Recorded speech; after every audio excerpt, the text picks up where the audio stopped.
with a wound on the left side of his head, resulting in bleeding and evidence of severe injury. The emergency care team, led by our emergency care physician, Dr. Janet Sugut, swung into action, stabilized his condition, and placed him on life support. He was then sent for a CT scan of the brain, which confirmed the presence of a bullet. It confirmed that a bullet had struck the left side of his head, and yes, it confirmed that the bullet had struck the left side of his head. The patient was then prepared for surgery, for emergency surgery, to mitigate his condition.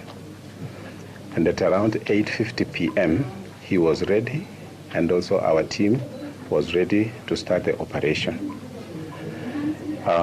The patient was wheeled into theater, where a complex and delicate surgery was conducted by a multidisciplinary team under the leadership of our neurosurgeon, Dr. Sam Jiru. The procedure in theater lasted about 2 hours. During the procedure,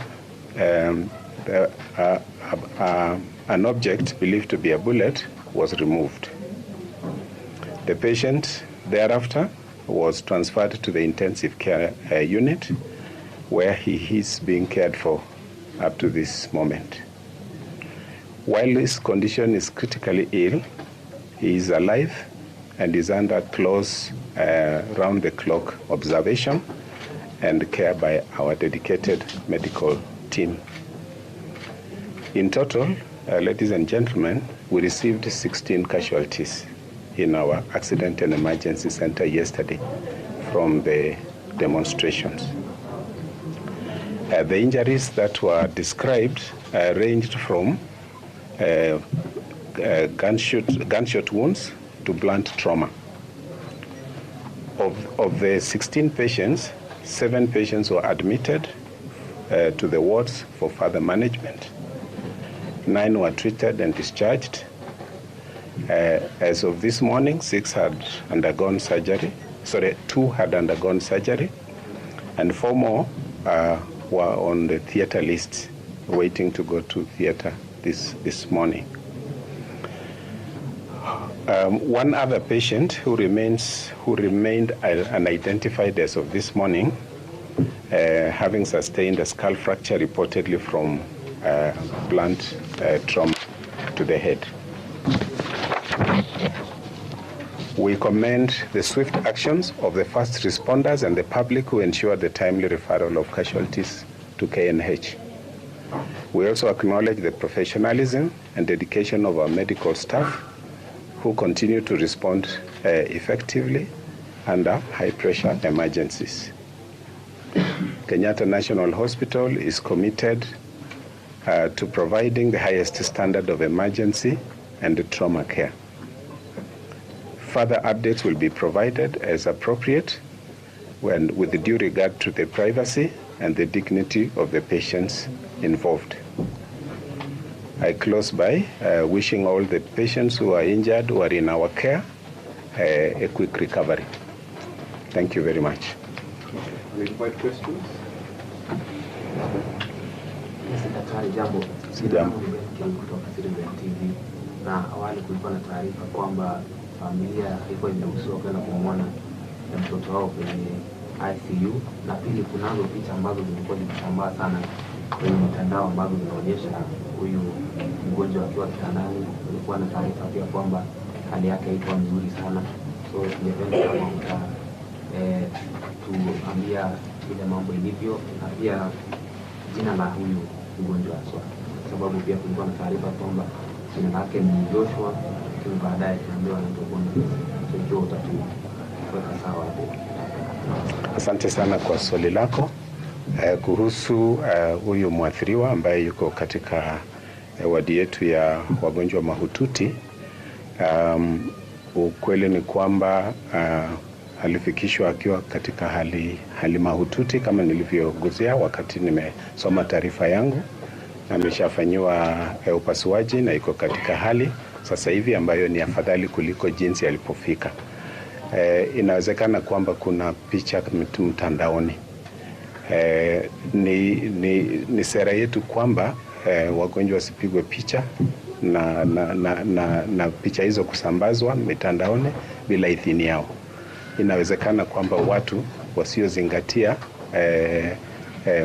maadili hayo waweza kufanya hivyo kisiri na kusambaza hizo picha bila idhini ya hospitali. Kwa sasa hivi tuko katika harakati za kumtambua kwa majina yake. Jambo chanya ni kwamba baba yake yuko nasi asubuhi, tangu asubuhi. Amemtambulisha kwa jina fulani, lakini bado tunangojea udhibitisho, kwa sababu sera yetu ya hospitali ni kwamba lazima tuwe na uhakika kabla ya kuyataja majina yake. Kwa hivyo tunatumai kwamba kwa muda mchache ujao tutaweza kumtambua kwa majina yake kamili. Lakini tunafurahi kwamba kuna watu wamejitokeza wakisema kwamba ni jamii yake. Asante.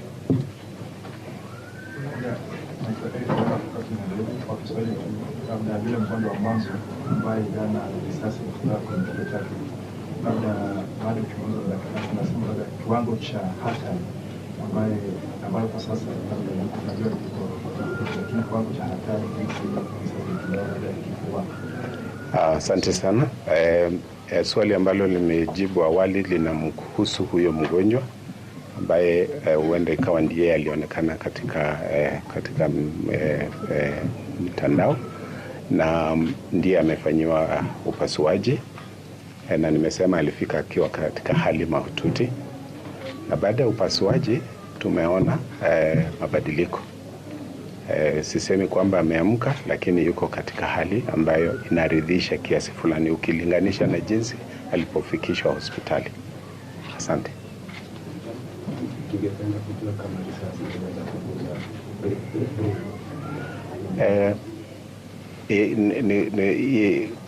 Ni kweli kwamba jeraha alilopata kutokana na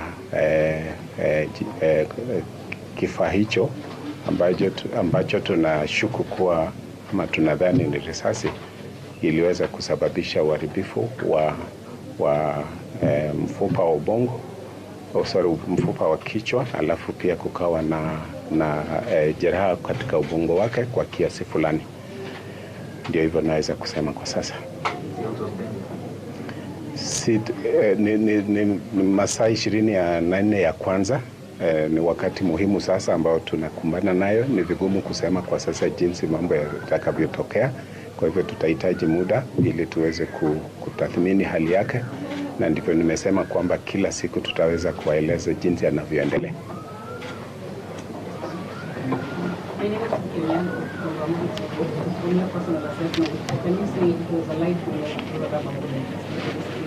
At this point in time, we were uncertain. Usually when we remove any foreign bodies from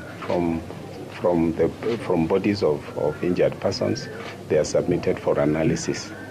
And that is what we will establish. I can only say that we suspect it is rubber, but we are not experts in that field. We are required to remove and submit them for analysis by the relevant bodies. Thank you very much. I'm Daniel from the Daily Nation. Previously, how well be used for the patients of the I know what we don't call it waiving. We have a procedure in the hospital. We do have a fund for disaster cases, natural disasters, civil unrests like this one, and in most cases their bills are catered for. But we are not at that point yet where we are talking about bills. The most important thing is that the patient received timely care and is continuing to receive timely care and will receive care up to the point when we think he is fit to be discharged. Yes. My name is Herman from KTN. You mentioned of patients coming in with gunshot wounds, and we've had you mention of two, one on the skull and the patient we are talking about here that was identified yesterday on the camera. Perhaps the other gunshot wounds, were they specifically to the head, the leg, on the back, on the chest? What kind of gunshot wounds were there? I may not give you the actual types of injuries, but in total we got about 7 people that we think got injuries from projectiles. And as I mentioned, 4 of them were waiting to go to surgery, so they cannot determine what kind, whether it's live or not bullet. And this particular gentleman that I have talked about, I've said we suspect to be a rubber projectile. And I said, I didn't say, but we haven't lost any of them. And I think we've discharged, if I'm not wrong, 2 that also had other injuries. I may not give you a breakdown of the various body parts which were hit by those projectiles. Last question. I am Susan Olympic from NTV. And my question is the hospital doing anything special to ensure the security and privacy of the victims since all their cases are in public spotlight? Yes, we always, in our normal operations, we have elaborate security procedures. During moments like this, these procedures are heightened, and we are in collaboration with the National Police Service to ask the assistance to boost the security of not just those, but all the patients in the hospital. And we did that immediately in the course of yesterday to ask for extra security for the safety of all patients in the hospital and staff, patients and staff. So, thank you guys. Thank you very much.